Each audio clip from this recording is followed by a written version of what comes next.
I don't know why I'm ashamed to admit this, but one of my favorite books when I was growing up was Seven Habits for Highly Effective People.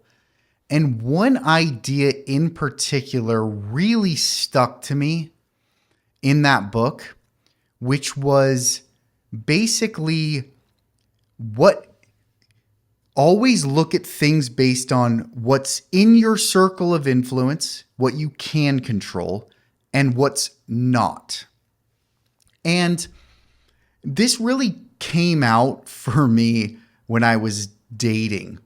Where I would find a lot of people would get upset at the person when they would break up or when it wouldn't work out. And all these, people around me would always blame the other person, right, for something. I always kind of tried to take it a different way. I would always try to ask myself if there was anything in this situation that I could have done differently. Like maybe I'm texting the person 50 times a freaking hour or something, right? Like I always felt like there was something there to be learned about who I am and the actions that I took that led to this failure. So with that, I want to talk a little bit about marketing failure and why you should embrace it. And I want to start with just a little example. Or a little, maybe you can reach into the back of your head and think about your market, where you are and the customers. But let's look at it this way. You're in a city, maybe there's 1 million, 5 million, 20 million, whatever people in your city, in your area. And so every day there's maybe 10, 20, 50, 100, 500, 1,000, 10,000 people in your local area who are paying for a service that you offer. Okay. Now, if you do a little math there and you figure that out, you can get a good idea of how much potential business is in your area. Okay. That's huge.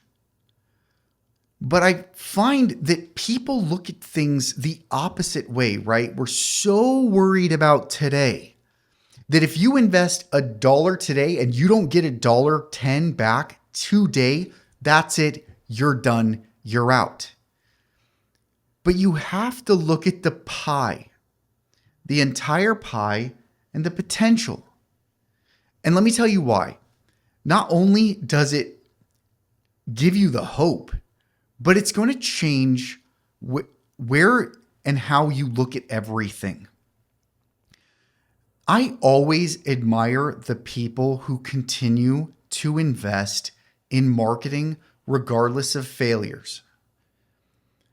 Because, on some level, a lot of people that do marketing don't even understand what's happening, and they don't even understand the pieces that are going into it. They don't know if it's good or not. They don't know where it failed or not. So they continue to make the same mistakes. But the people who invest in marketing and keep investing in marketing and look at the big picture and also are trying themselves to understand the results and how to get the results, they get there. Because they know that all of this stuff works. It's just sometimes doesn't work the first time exactly. Take Facebook ads, for example. I've been messing with Facebook ads for different businesses. I've seen them work. Sometimes they don't work as well, whatever. But I've seen businesses who have tried it. It didn't work the first time. They took a step back. Tried it again. It didn't work the second time. Took a step back. Tried it again. And then it started to work and they figured it out and it became a massive explosion of revenue that made up for all of the past failures. So there's something about embracing failure along a path that leads to success that is a really good way to look at this. And that's also where I think this circle of influence has to come in as well, because not all failure is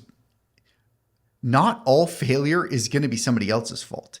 And in fact, in a lot of cases, the failure might be your own. And if you're not allowing yourself to look at that and look at where you need to improve next time, then you will continue to make the same mistakes over and over again. The best marketing for your business, or I should say, marketing in your area for your business, when it's done right, is still going to be predicated on who can sell the best or sell well and have the higher average ticket, right? So if your competitor is selling things at a much higher average ticket than you, okay, and they're also selling more deals as a percentage than you, how are you supposed to be able to beat them? You can't. How are you going to outspend somebody who can outspend you? You can't. So there's this piece that people kind of forget about, in that marketing is a game of who can spend the most per customer, because they can sell the most per lead. They can make the most per lead. And if all of your competitors are spending 10 times what you do, right, then they're gonna spend you out of existence. So I think there has to be two sides of this. A business owner needs to, one, understand how things should work so they can know if they're getting good results. And number two, look at areas where you are making mistakes and need to improve. And in this way, leads coming in, if you can get leads coming in from marketing, you might lose a couple dollars on all those leads for a while. But those are times that you get to practice your sales and get better as a team so that you can get to that upper echelon with your skill set and your business. So, like I said, you have to embrace the failure. When I was running my addiction clinic and I started doing SEO for myself, it didn't work out right away. But as it started to work, I started getting more leads and more leads and more leads. And eventually we were in the top 3, and we had the good sales team as well. And we were crushing it. So take the hope and take your own failure. Look for reasons and places to improve yourself, and look for reasons and places to keep shooting for the stars and aim for a high revenue business that not only makes you a lot of money in the near future, but that you can sell in the a little bit further away future for a lot of money to a big company that just wants to come in and run what you built. That's my little rant for today. I think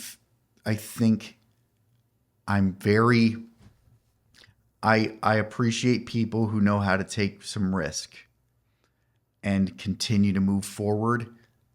It makes up for it in the long run every time in some way. I've never seen it not work out for someone when they take calculated risk and they control and learn from that. So with that, we'll see you tomorrow.